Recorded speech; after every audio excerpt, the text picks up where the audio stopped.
नमस्कार मंडळी, मॅक कट्ट्यावर आपलं पुन्हा एकदा स्वागत. कट्टा मकरंदचा खुल्या चर्चेचा. भाजपा जम्मूत अब्दुल्ला खोऱ्यात मतदारांनी उभे केले काँग्रेसला कोपऱ्यात. अर्थात आपल्या लक्षात आलेलंच, जम्मू काश्मीर विधानसभा निवडणुकांचे निकाल जाहीर झालेले आहेत आणि आपण मॅक कट्ट्यावर आज त्याविषयी बोलत आहोत. जम्मू काश्मीर हे राज्य एकूणच आपल्या दृष्टीने अतिशय महत्त्वाचं आणि संवेदनशील आहे.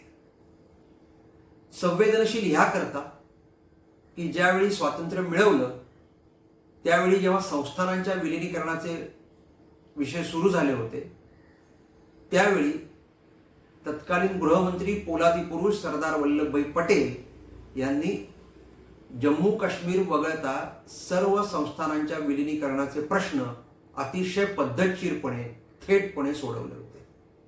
मात्र जम्मू काश्मीर हा आपला आहे आणि त्यामुळे त्याचा निर्णय आपण करू अशा मानसिकतेत तर पहिले पंतप्रधान जवाहरलाल नेहरू होते आणि तिथपासनं जम्मू काश्मीरच्या विषयातल्या गोंधळाला सुरुवात झालेली आहे.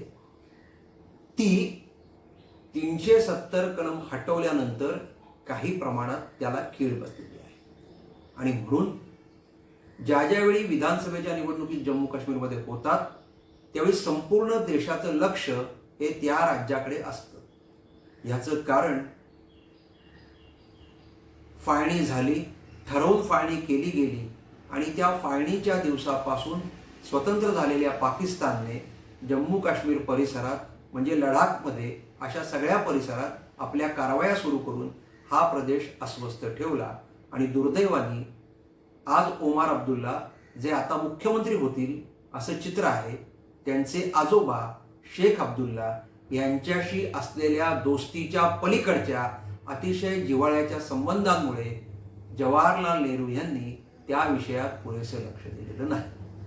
हे मान्य करायला लागेल की हे काँग्रेसचं पाप आहे आणि त्यामुळेच जम्मू काश्मीर हा सतत चर्चेचा, संवेदनशीलतेचा आणि एका अर्थाने भारतीय जनमानसाला अस्वस्थ करणारा असा प्रदेश आहे. आणि म्हणून भारतीय जनता पार्टीच्या दृष्टीने हा भाग महत्वाचा आहे.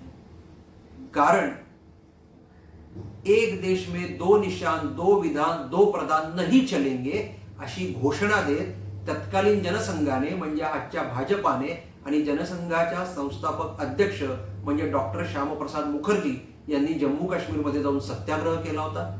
डॉक्टर श्यामाप्रसाद मुखर्जी यांचा मृत्यूही पंडित दीनदयाळ उपाध्याय यांच्याप्रमाणे संशयास्पद आहे, कारण तो खोऱ्यात काश्मीरात जम्मूत झालेला आहे आणि त्यावेळी केंद्रात पंडित नेहरू यांचं प्रचंड बहुमताचं सरकार होतं. हा सगळा कालखंड मी जो सांगतोय ते 52चा कालखंड आहे. डॉक्टर श्यामाप्रसाद मुखर्जी हे पंडित नेहरूंच्या मंत्रिमंडळात मंत्री होते. मात्र काश्मीर विषयात घेतलेली भूमिका आणि भूमिका म्हणजे काय तर काश्मीरला बहाल केलेलं 370-35 कलम, त्यातून काश्मीरला दिलेला स्वतंत्र दर्जा आणि त्यामुळे तिथे ही चळवळ जी निर्माण झाली होती की म्हणजे चळवळ होतीच, त्याला अधिकृतता जी दिली शासकीय, त्यातून निर्माण झालेल्या प्रश्नांच्या विरोधात. आणि काश्मीर देशापेक्षा वेगळा नाही, तो या देशाचाच भाग आहे. त्यामुळे देशाच्या उर्वरित भागात जर संविधान लागत असेल तर काश्मीरमध्ये तेच संविधान लागलं पाहिजे अशी भूमिका घेऊन तत्कालीन जनसंघाचे अध्यक्ष डॉक्टर श्यामाप्रसाद मुखर्जी यांनी सत्याग्रह केला, आपलं बलिदान दिलं. त्यामुळे भाजप आणि जम्मू काश्मीर याचं एक खूप वेगळं नातं आहे. जो जनसंघ रासव संघाच्या प्रेरणेतनं निर्माण झालेला आहे त्या रासव संघाने जम्मू काश्मीरच्या बचावाकरता, तिथल्या काश्मीरी पंडितांच्या पुनर्वसनाकरता, त्यांच्या संरक्षणाकरता वेळोवेळी यथाशक्ती भूमिकाही घेतलेली आहे. 90 साली काश्मीर बचाव करता विद्यार्थी परिषदेने युवकांचा एक मोठा कार्यक्रम तिथे नेला होता आणि हजारो युवक उधमपूरला, श्रीनगरला, लाल चौकात जाण्यासाठी पोहोचले होते. हा सगळा इतिहास या निमित्ताने का आपण लक्षात घेतला पाहिजे तर एक निवडणूक नसते, त्याच्या मागचे हे सगळे प्रवाह असतात, त्याच्या मागे काही गोष्टी असतात आणि म्हणून जम्मू काश्मीरच्या निवडणुकीतलं आजचं भारतीय जनता पार्टीचं यश आपण लक्षात घेतलं पाहिजे. 2014ला पीडीपी सोबत युती करून भारतीय जनता पार्टी पहिल्यांदा जम्मू काश्मीरमध्ये सत्तेत आली. मुख्यमंत्रीपद पीडीपीला, उपमुख्यमंत्रीपद काही मंत्रिमंडळातले सहकारी, असं ते राज्य काही काळ चाललं. ज्यावेळी भारतीय जनता पार्टीने पीडीपी सोबत युती केली, पीडीपी म्हणजे मुफ्ती महबूबा, त्यांचे वडील गृहमंत्री होते आणि त्यांचंच अपहरण झालं आणि अतिरेकी सोडले गेले. म्हणजे कसा प्लॉट रचला गेला बघा. देशाचा गृहमंत्री, त्याच्या मुलीचं अपहरण होतं आणि त्याच्या मुलीला सोडण्याकरता अतिरेकी सोडा अशी मागणी होते. आपण ती मान्य करतो. काय प्रकारची आपली मानसिकता जम्मू काश्मीरच्या विषयातली राज्यकर्त्यांची होती हे आपल्याला लक्षात येईल. आणि त्यानंतर 2014ला पीडीपी भाजपाचं सरकार संपलं, त्याचा पाठिंबा काढला गेला. भारतीय जनता पार्टीने पुढाकार घेतला. या देशात एक ऐतिहासिक घटना घडली. 370 कलमला कोणी हात लावू शकणार नाही अशी जी एक मानसिकता होती लांगुलचारणा करता, मतपेटी करता, ती झिडकारली गेली, ती नेस्तनाबूत केली गेली. 370 कलम रद्द झालं आणि 370 कलम रद्द झाल्यानंतर 2014 ते 2024 10 वर्षानंतर जम्मू काश्मीरमध्ये निवडणुका झालेल्या आहेत. म्हणून जम्मू काश्मीरच्या निवडणुकांचे संदर्भ ह्या सगळ्या पार्श्वभूमीवर 47 ते 2014, 2014 ते 2024 आणि 370 कलम हटवणं या सगळ्या पार्श्वभूमीवर बघितले पाहिजे.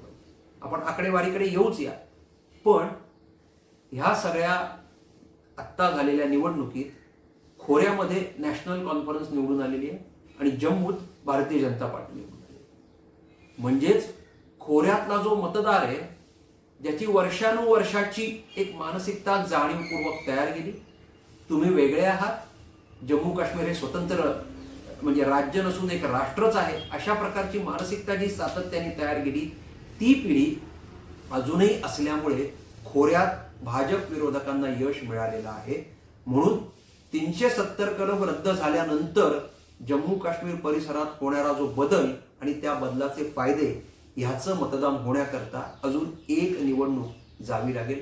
मित्रांनो, काय सांगावं, पुढच्या निवडणुकीत खोऱ्यातलं चित्रही बदललेलं असेल. याचं कारण असं आहे की भाजप सोडून जम्मू काश्मीरमध्ये जेवढे कोणी पक्ष आहेत त्या सगळ्यांनी आम्ही 370 कलम परत आणू, आम्हाला विधानसभेत निवडून द्या, अशा प्रकारचा पवित्रा, अशा प्रकारची जाहीर भूमिका घेतली होती. ही फसवणूक आहे. 370 कलम 35A परत आणणं हे जम्मू काश्मीर विधानसभेला शक्य नाही, कारण या सगळ्या तरतुदी केंद्र सरकारशी, त्यामुळे भारतीय संसदेशी जोडलेल्या आहेत. आणि आता बहुमताची जी भारतीय संसद आहे ती अशा प्रकारच्या कुठल्याही फुटीरतावादी कलमाला परत लागू करण्याकरता भूमिका घेणार नाही. त्यामुळे एका अर्थाने एक खोटं आश्वासन देऊन भाजप विरोधक सत्तेत आलेले आहेत. आता या आश्वासनाच्या पूर्तीकरता ते काय करणार, उन्माद करणार, थैथयाट करणार, विधिमंडळातही गोंधळ घालणार का सत्ता मिळून, हे बघावं लागेल. आणि म्हणून यापुढची 5 वर्ष जम्मू काश्मीरमध्ये काय होईल हे आपल्याला खूप काळजीपूर्वक बघायला लागेल. हे मान्य आहे की जम्मू काश्मीरमध्ये पर्यटकांचा ओघ वाढलेला आहे, रोजगाराची संधी वाढलेली आहे. डिक्की सारख्या संस्थांनी तिथे काही उपक्रमही सुरू केलेले आहेत. अनेक स्वयंसेवी संस्था तिथे कार्यरत आहेत आणि त्यामुळे जम्मू काश्मीरमधलं वातावरण बदलतंय. पण वातावरण बिघडायला वेळ लागत नाही आणि ते वातावरण बिघडावं याकरता सातत्याने प्रयत्न करावे लागतात. दुर्दैवाने काँग्रेसकडे स्वातंत्र्यानंतरची आलेल्या सत्तेचा उपयोग जम्मू काश्मीरची घडी स्थिर करण्याकरता केला असता तर देशाचं चित्र वेगळं दिसलं असतं. पण मतपेटीचं राजकारण या एका भूमिकेतनं जम्मू काश्मीरचा प्रश्न भिजत ठेवला. त्याची फळं सर्व देशाला भोगायला लागलेली आहेत. आणि एक आपण लक्षात घ्या, असं होऊन सुद्धा खोऱ्यातल्या किंवा जम्मूतल्या जनतेचा काँग्रेसवर विश्वास नाही. तसा असता तर विधानसभेत यश काँग्रेसच्याच पारड्यात पडलं असतं. आणि आज नाही, यापूर्वी कधीही काँग्रेसला तिथे अपवाद वगळता आपला मुख्यमंत्री बसवता आलाय स्वतंत्रपणे स्वबळावर, असं नव्हतं. कारण खोऱ्यातल्या लोकांचा काँग्रेसवर तसा काही पुरेसा विश्वास नाहीये, हे नक्की झालेलं आहे. आपल्याला वापरतात, मतपेटी करता उपयोग करतात. मग अशा वापरणाऱ्यांना देण्यापेक्षा जे आपलेच आहेत त्या अर्थी त्यांचा विचार केला पाहिजे, ही तिथे मानसिकता आहे. आता एक थोडासा वेगळा संदर्भ आपण लक्षात घ्या. आपल्याला सगळ्यांना हमीद दलवाई माहिती आहे आणि हमीद दलवाईंनी काय काय केलेलं आहे, कशा प्रकारची चळवळ महाराष्ट्रात राबवलेली आहे. मग ती 3 तलाक असेल किंवा एकूण मुस्लिम सुधारणेकरता, कारण सत्यशोधक मंडळ मुस्लिम त्यांनीच स्थापन केलं होतं. 71च्या युद्धात हे हमीद दलवाई पत्रकार म्हणून जम्मू काश्मीर परिसरात खोऱ्यात वार्तांकनाला गेले होते. खोऱ्यातल्या एका हॉटेलमध्ये ते राहायचे आणि रोज बातम्या पाठवायचे. त्या हॉटेलमधला मुलाशी काही दिवसांचा मुक्का असल्यामुळे गप्पा व्हायच्या, ओळख झाली. मग ते त्याच्याशी बोलायला लागले, तू कुठला आहेस. आणि मग हे सगळं जे आहे ते हमीद दलवाईंनी आपल्या पुस्तकात नोंदवून ठेवलेलं आहे. आणि मग ज्यावेळी त्या युद्धाच्या बातम्या यायच्या होत्या की आज भारताची सरशी झाली आणि आता पाकिस्तान पराभवाकडे जातोय, त्यावेळी ह्या मुलाशी जेव्हा ते बोलायचे, त्या मुलाचे चेहऱ्यावरचे हावभाव बदलायचे. तो मुलगा निराश व्हायचा, नाराज व्हायचा. आणि मग त्यांनी त्याला एक दिवस बोलवलं, अरे तू ज्या भागात राहतोय जम्मू काश्मीरमध्ये, तो भारताचा भाग आहे आणि आपला देश जिंकतोय आणि शत्रू राष्ट्र हारतंय, तो तुला दुःख का होत आहे. त्या सामान्य त्या हॉटेलमध्ये काम करणाऱ्या पोऱ्यांनी म्हणजे मुलांनी दिलेलं उत्तर काय होतं, आखिर इस्लाम भी कोई चीज है ना. आता लक्षात घ्या, मानसिकता बघा. फार उच्च शिक्षित विद्या विभूषित नाही, एका हॉटेलमध्ये सामान्य काम करणारा मुलगा आहे. तो काय म्हणला, आखिर इस्लाम भी कोई चीज है ना. तर ही जी जम्मू काश्मीरमधली मानसिकता आहे, त्या मानसिकतेला खत पाणी घातलं गेलं आणि याची जबाबदारी काँग्रेसची होती. त्याच भूमिकेतनं उर्वरित पक्ष म्हणजे नॅशनल कॉन्फरन्स, ज्या शेख अब्दुल्लांचा मी सुद्धा संदर्भ दिला, त्या शेख अब्दुल्लांना अखेर तुरुंगातही टाकायला लागलं होतं. पण ह्या सगळ्यांनी काश्मीर खोऱ्यात भारत विरोधी भावना सतत पेरत राहिली आणि आपण जिंकून येण्याकरता भारत विरोधी भावना पेरणं सोयीचं आहे. ह्या मानसिकतेतनं काश्मीर खोऱ्या जम्मूचा खेळखंडोबा होऊ दिला. आपल्याला तर माहिती आहे, 90च्या दशकात काश्मीरी पंडितांचं समूळ उच्चाटन, वंशविच्छेदन केलं गेलं. या सगळ्या पार्श्वभूमीवर 2014ची निवडणूक ही फार महत्वाची होती. आपण मान्य करू की भारतीय जनता पार्टीने 62 जागा लढवल्या आणि त्यांच्या फक्त 29 जागा आल्या. त्यामुळे भारतीय जनता पार्टी हा आता सत्तारूढ पक्ष न होता जम्मू काश्मीर खोऱ्यातला राज्यातला एक प्रबळ विरोधी पक्ष म्हणून पुढे आलेला आहे. पण भाजपचं 29 जागा येणं म्हणजे 2014 पेक्षा 4 जागा वाढणं, याला खूप संदर्भ आहेत. ते संदर्भ असे आहेत की खोऱ्यातल्या मतदारांनी 370 कलम आणलं म्हणून भाजपला खोऱ्यात नाकारलं असलं तरी जम्मूतल्या बहुतांश हिंदू मतदारांनी 370 कलम हटवलं म्हणून भाजपला आणलेलं आहे. त्यामुळे हिंदू मतांनी भाजपला कौल दिलेला आहे. भारतीय जनता पार्टीला हा कौल समजून घ्यावा लागेल आणि हा कौल समजून कोणाकोणाला घ्यायचा आहे तर भारतीय जनता पार्टीच्या सर्वस्तरीय नेत्यांना, राज्याच्या, जिल्ह्याच्या, विभागाच्या स्तरांना हा हिंदू कौल समजून घ्यायला लागेल आणि त्या दृष्टीने आपल्या कामाची, आपल्या रणनीतीची रचना करायला लागेल. आजही हिंदू माणूस भाजप बरोबर यायला तयार आहे. भाजप हिंदू हिताचे प्रश्न कसे ऍड्रेस करणार हा महत्वाचा मुद्दा आहे. पंतप्रधान नरेंद्र मोदी यांनी अखिल भारतीय स्तरावरचे, राष्ट्रीय स्तरावरचे हिंदू हिताचे प्रश्न सोडवण्याकरता पुढाकार घेतला, प्रश्न मार्गी लावलेले आहेत. आता राज्यस्तरीय नेत्यांची जबाबदारी आहे की आपल्या राज्यातही राज्यस्तरावर असे प्रश्न असतात, ते जर सोडवले तर जसा जम्मूतला हिंदू भाजप बरोबर आलेला आहे तसा अन्य राज्यातला हिंदू आपली जात पात विसरून भाजप बरोबर येण्याची शक्यता वाढू शकते. पुढाकार भाजपला घ्यायचा. मतांच्या टक्केवारीकडे येऊया. नॅशनल कॉन्फरन्सनी 42 जागा जिंकलेल्या आहेत आणि 23.43% मतं मिळवलेली आहेत. गेल्या निवडणुकीच्या तुलनेत 27 जागा अधिक आलेल्या आहेत. भारतीय जनता पार्टीने 29 जागा जिंकल्यात. गेल्या निवडणुकीच्या तुलनेत 4 जागा जास्ती, 25.64% इतकी मतं भारतीय जनता पार्टीने मिळवलेली आहेत. याच भारतीय जनता पार्टीला नुकत्याच झालेल्या लोकसभेच्या निवडणुकीत 24.4% इतकी मतं होती. 2014 म्हणजे मागच्या विधानसभेला भाजपची मतं ही 23% होती. आता 25.64% म्हणजे वाढ झालेली आहे. काँग्रेसनी लढवलेल्या जागा म्हणजे 12 जागा 39 पैकी काँग्रेसच्या फक्त 6 जागा निवडून आलेल्या आहेत. गेल्या वेळी काँग्रेसच्या जागा 12 होत्या. काँग्रेसच्या मतांची टक्केवारी आहे 11.97. पीडीपी, ज्या मुफ्ती मेहबूबांचा मी उल्लेख केला, ज्यांची मुलगी हरली, लोकसभेला त्या हरल्या, विधानसभेला पीडीपीतल्या त्यांची मुलगी हरली, त्यांना 3 जागा मिळाल्यात आणि 8.87% इतकी मतं त्यांना मिळालेली आहेत. जेसीपी, अपक्ष, इतर अशा मिळून 10 जागा होतात आणि 10 जागांचं जे टक्केवारी आहे मतांची ती 30.9% इतकी आहे. इथेही नोटाला मतं मिळालेली आहेत. ती नोटाला मिळालेली मतं साधारण 1% आहे. अजित पवार यांच्या राष्ट्रवादीनेही तिथे निवडणूक लढवली, कारण आता अजित पवार यांना राष्ट्रीय पक्ष व्हायचं आहे आणि असं राष्ट्रीय पक्ष होण्याकरता अनेक ठिकाणी विधानसभेच्या निवडणुका लढवून आपल्या मतांची टक्केवारी वाढवावी लागते. अजित पवार यांच्या पक्षाला 0.03% मिळालेली आहे. भारतीय जनता पार्टीची जम्मूमधली एकूण मतं म्हणजे ॲव्हरेज जर काढला तर ती 45.2% होतात आणि खोऱ्यातली भारतीय जनता पार्टीची मतं ही 2.2% होतात. आता एक मुद्दा यावेळेस असा आला होता की रशीद इंजिनियर, सज्जाद लोन आणि अल्ताफ बुखारी यांना भाजपाने चालवलेलं आहे, भाजपाने उभा केलेला आहे. निवडणुकीची रणनीती वेगवेगळी करावी लागते, सगळेच पक्ष ते करतात. भाजपाने तसंच केलं आणि नॅशनल कॉन्फरन्स, काँग्रेस, PDP यांची मतं कमी व्हावी आणि त्याचा फायदा भाजपाला व्हावा याकरता ही भाजपाने रणनीती आखली होती, विशेषतः कोऱ्याकरता असं सांगितलं जातं. परंतु भाजपाची ही रणनीती यशस्वी झालेली नाही. ठीक आहे, एखादी रणनीती चुकते आणि ती बरोबर येते, हा मुद्दा स्वतंत्र आहे.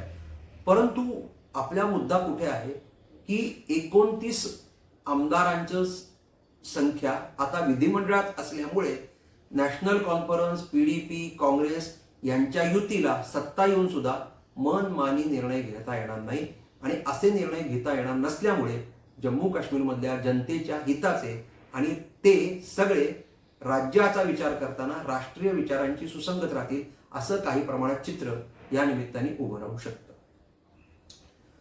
या निवडणुकीत शगुन परिहार ही युवती निवडून आलेली आहे भारतीय जनता पार्टीच्या तिकिटावर किश्तवारमधून.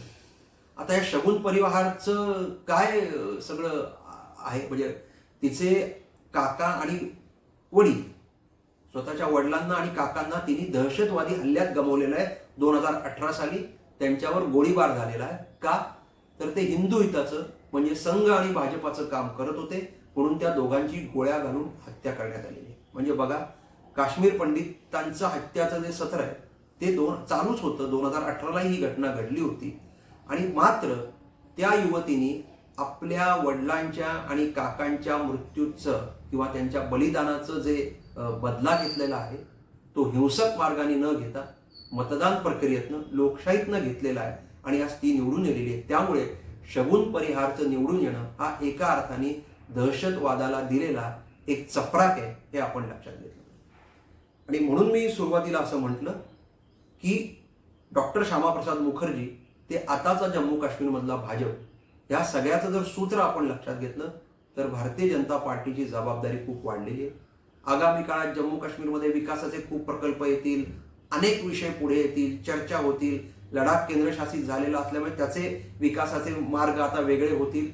ह्या सगळ्या निमित्ताने 2 मुद्दे मी जे सुरुवातीला उल्लेख केला त्यातला एक मुद्दा 370 कलमाचं काय होणार आणि काँग्रेस काय करणार. म्हणजे नॅशनल कॉन्फरन्स आणि PDPने विधिमंडळात ठराव केला की 370 कलम आम्हाला हटवायचं आहे, तर त्याला काँग्रेस पाठिंबा देणार का? आणि काँग्रेसने जर तिथे 370 कलमला पाठिंबा दिला तर देशभरात काँग्रेसची भूमिका काय असणार? कारण 370 कलमाला पाठिंबा देणं म्हणजे सरळ सरळ फुटीरता वादाला, भारत विरोधाला, एका अर्थाने संविधानाला विरोध करण्यासारखं आहे.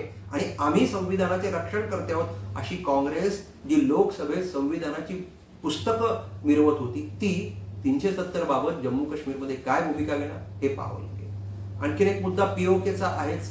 पाक व्याप्त काश्मीरमध्ये जे काही आपण घडतंय ते चालूच आहे आणि त्या सगळ्या पार्श्वभूमीवर ह्या 2 मुद्द्यांवर जम्मू काश्मीरमध्ये नवीन येणारं जे सरकार आहे ते त्याचं कसोटी अवलंबून राहणार आहे. आता हे तर ठीकच आहे की PDP आणि काँग्रेस अशी काही सहजासहजी नॅशनल कॉन्फरन्सला पाठिंबा देणार नाहीये. 5 वर्ष सत्ता समजा टिकली तरी खूप काही आपल्या पदरात पाडून घेण्याचा या दोघांचा प्रयत्न असणार आहे.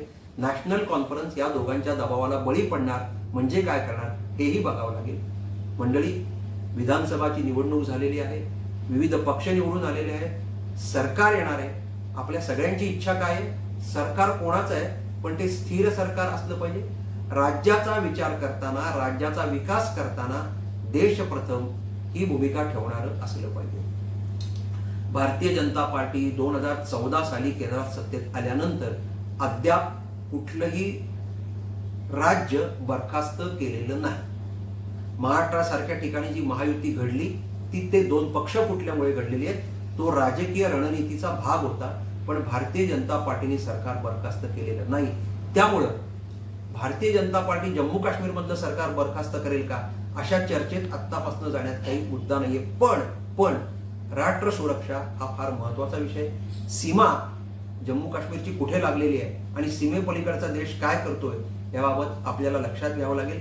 त्या दृष्टीने केंद्रातल्या भाजपालाही काळजी घ्यावी लागेल आणि म्हणून जम्मू काश्मीरमधल्या निवडणुकाचा विश्लेषण करताना किंवा त्याचा आढावा घेताना केवळ एक राज्यापुरता विचार न करता त्या सगळ्याचे परिणाम राष्ट्रीय असतात हे लक्षात घेऊन आपल्याला ह्या निवडणुकांचा अन्वयार्थ समजावा लागेल. हळूहळू पुढच्या काही दिवसात आणखीन काही गोष्टी आपल्या लक्षात येतील. मतांची टक्केवारी, कोणता उमेदवार किती फरकाने जिंकला, कोणाचं नेमकं काय झालं हे आपल्यापर्यंत नक्की पोहोचणार. परंतु आता केंद्र आणि राज्य संबंधांची कसोटी आहे आणि केंद्र आणि राज्य संबंधांच्या कसोटीवर अजून तरी भारतीय जनता पार्टी म्हणजे पंतप्रधान मोदी यांच्या सरकारने भेदभाव केलाय, पक्षपात केलाय असं काही चित्र नाही. असं चित्र रंगवलं गेलेलं आहे, मात्र प्रत्यक्षात वस्तुस्थिती तशी नाही.